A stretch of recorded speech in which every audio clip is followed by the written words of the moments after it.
हमें तमाम तर तफसीलात के हवाले से अपडेट किया। नवाब शाह से खबर शामिल करें, जहां साई सरकार की तालीमी इमरजेंसी के दावे धरे के धरे रह गए। स्कूलों में सहूलियात का फुकदान है और लो स्टाफ न होने की वजह से असातिज़ा खुद सफाई करने पर मजबूर है। मजीद जानते हैं सुहेब इकबाल से। सुहेब इकबाल, अपडेट कीजिएगा।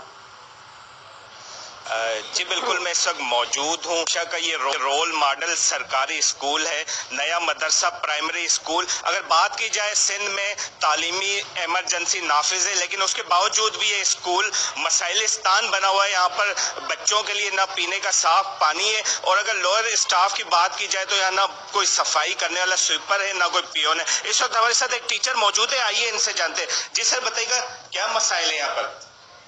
जनाब, यहाँ पर इस स्कूल, ये नवाब शाह का एक बेहतरीन रोल मॉडल स्कूल है। यहाँ पर एक बड़ा मसला तो ये है कि यहाँ पर स्टाफ की बड़ी कमी है। खास तौर पर लोअर स्टाफ जो है, ना यहाँ पर पियोन है, ना यहाँ पर हमारे पास स्वीपर्स हैं।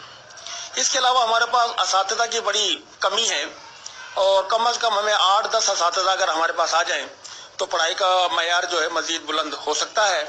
और आप ये देख भी सकते हैं कि इस वक्त हमारे पास इस स्कूल में, सरकारी स्कूल में, कोई तकरीबन 1000 के करीब बच्चे हैं, और उनकी वजह से हमें परेशानी का सामना। जी, आपने जाना, इनका कहना है कि इन्हें यहाँ पर लोअर स्टाफ की वजह से काफी परेशानी का सामना। अगर मेरे कैमरामैन दिखा पाए तो ये देखें बच्चे किस तरीके से इस डिसिप्लिन स्कूल में, इस रोल मॉडल स्कूल में बैठे हुए हैं। इनका यही आला हुकाम से यही मुतालबा है कि खुदारा पर जल पानी के जो मसाइल है उन्हें बहुत शुक्रिया।